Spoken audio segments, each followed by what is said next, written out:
Karnataka Chief Minister D.K. Shivakumar has requested Tamil Nadu Chief Minister Vijay to postpone his scheduled August 3rd Bengaluru visit due to the tense situation in Karnataka amid the ongoing Cauvery water sharing dispute.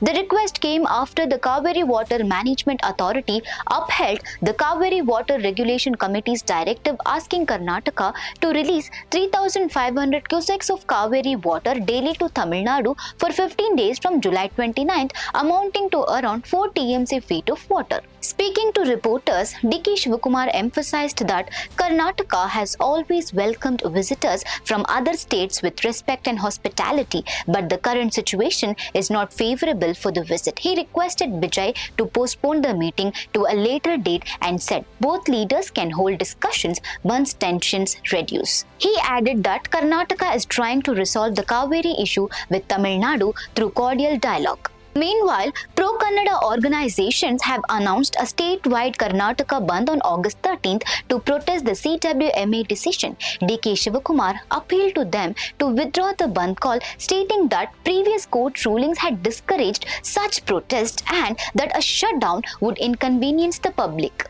He reiterated that we will not work against the interest of our state. The Chief Minister also said Cauvery Basin reservoirs currently hold around 40 TMC feet of water, with nearly 4 TMC feet expected to be lost due to evaporation. However, Karnataka is bound to share water with Tamil Nadu under the distress sharing formula. D.K. Shivakumar has called an all-party meeting on Sunday, August 2nd, inviting former Chief Ministers, MPs and MLAs from the Cauvery Basin region to discuss Karnataka's response to the CWMA order.